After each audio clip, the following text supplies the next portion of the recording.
এই সিদ্ধান্তটা আপনি নিয়েছেন, নাকি আপনার মস্তিষ্ক আগেই সিদ্ধান্ত নিয়ে ফেলেছিল? আপনি শুধু পরে সেটা বুঝেছেন। মানুষের মস্তিষ্ক কিভাবে মানুষ বানায়, ভিডিওটা শেষ পর্যন্ত দেখলে আপনি নিজের চিন্তা, রাগ, ভালোবাসা, বিশ্বাস সবকিছুকে নতুন চোখে দেখতে শিখবেন।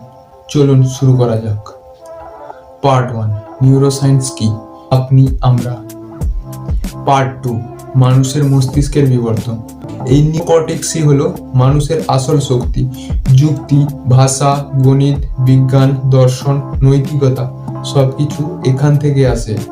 কিন্তু একটা জিনিস মনে রাখবেন, বিপদের সময় নিওকর্টেক্স কথা বলে না, তখন নিয়ন্ত্রণ নেয় পুরনো মস্তিষ্ক। তাই আমরা অনেক সময় জেনেও ভুল করি। পার্ট 3, নিউরন, চিন্তার কারখানা। একটা ভয়ঙ্কর সত্যি হলো, আপনার মস্তিষ্কে এই মুহূর্তে যা চলছে সেটা বদলালে আপনি থাকবেন না। একটা আঘাত, একটা টিউমার, একটা কেমিক্যাল ইমব্যালেন্স, একজন ভালো মানুষও হঠাৎ খারাপ হয়ে যেতে পারে। তাহলে প্রশ্ন আসে, আমরা কি আসলেই স্বাধীন? নিউরোসায়েন্স, মানুষের মস্তিষ্ক কিভাবে আমাদের আমি বানায়। একটা প্রশ্ন দিয়ে শুরু করি। আপনি যখন এই ভিডিওটা দেখার সিদ্ধান্ত নিলেন, আপনি কি নিশ্চিত এই সিদ্ধান্তটা আপনি নিয়েছেন, নাকি আপনার মস্তিষ্ক আগেই সিদ্ধান্ত নিয়ে ফেলেছিল? আপনি শুধু পরে সেটা বুঝেছেন। আপনি যখন রেগে যান, ভালোবাসেন, ঈশ্বরে বিশ্বাস করেন বা হঠাৎ কোনো ভুল কাজ করে ফেলেন, সেটা কি আপনার চরিত্র, নাকি আপনার নিউরনের খেলা? আজকের এই ভিডিওতে আমরা কথা বলবো নিউরোসায়েন্স নিয়ে। সহজ ভাষায়, গরিবভাবে, কোনো ধর্মের বিপক্ষে নয়, কোনো দর্শনের পক্ষেও নয়। শুধু একটাই প্রশ্ন, মানুষের মস্তিষ্ক কিভাবে মানুষ বানায়। ভিডিওটা শেষ পর্যন্ত দেখলে আপনি নিজের চিন্তা, রাগ, ভালোবাসা, বিশ্বাস সবকিছুকে নতুন চোখে দেখতে শিখবেন। চলুন শুরু করা যাক। পার্ট 1, নিউরোসায়েন্স কি। নিউরোসায়েন্স মানে হলো মস্তিষ্ক, স্নায়ু আর আচরণের বিজ্ঞান। আমরা আগে ভাবতাম মন আর শরীর আলাদা, কিন্তু আধুনিক বিজ্ঞান বলছে আপনি যাকে মন বলেন সেটা আসলে মস্তিষ্কের কাজ।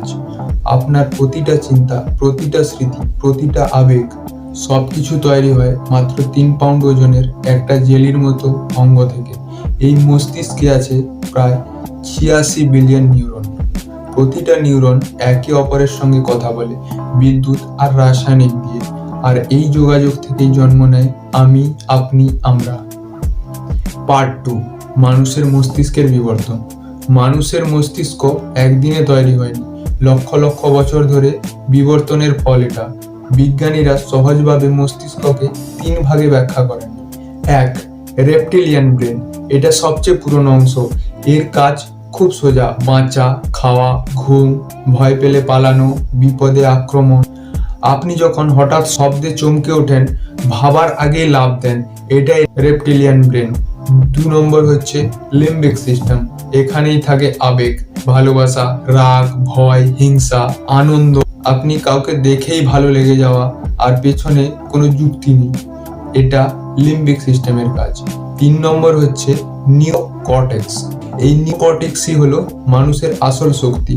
যুক্তি, ভাষা, গণিত, বিজ্ঞান, দর্শন, নৈতিকতা সবকিছু এখান থেকে আসে। কিন্তু একটা জিনিস মনে রাখবেন, বিপদের সময় নিওকর্টেক্স কথা বলে না, তখন নিয়ন্ত্রণ নেয় পুরনো মস্তিষ্ক। তাই আমরা অনেক সময় জেনেও ভুল করি। পার্ট 3, নিউরন, চিন্তার কারখানা। এবার আমরা আসি মূল জায়গায়, নিউরন। নিউরন মানে হলো চিন্তার একক। একটা নিউরনের 4টা অংশ। 1, ডেনড্রাইট, এটা ইনপুট নেয়। 2, সেল বডি, এখানে সিদ্ধান্ত হয়। 3, অ্যাকশন, এটা আউটপুট পাঠায়। 4, সাইন্যাপস, এখানে 2 নিউরনের মাঝে কথা হয়। একটা নিউরন একা কিছুই নয়, কিন্তু কোটি কোটি নিউরন একসাথে কাজ করলে আপনি জন্ম নেন। নিউরনের ভাষা 2 রকম, 1 ইলেকট্রিক্যাল এবং 2 নম্বর হচ্ছে কেমিক্যাল বা রাসায়নিক। বিদ্যুৎ দৌড়ায়, তারপর রাসায়নিক লাভ দেয়। এই ছোট্ট ছোট্ট সিগন্যালই তৈরি করে আপনার স্মৃতি, আপনার পরিচয়, আপনার আমি। একটা ভয়ঙ্কর সত্যি হলো, আপনার মস্তিষ্কে এই মুহূর্তে যা চলছে সেটা বদলালে আপনি থাকবেন না। একটা আঘাত, একটা টিউমার, একটা কেমিক্যাল ইমব্যালেন্স, একজন ভালো মানুষও হঠাৎ খারাপ হয়ে যেতে পারে। তাহলে প্রশ্ন আসে, আমরা কি আসলেই স্বাধীন? এখনো আমরা শুধু কাঠামো দেখলাম, পরের অংশে যাব নিউরো ট্রান্সমিটার্স, মানে ভালোবাসা, নেশা, ডিপ্রেশন, মোটিভেশন, সবকিছুর কেমিস্ট্রি।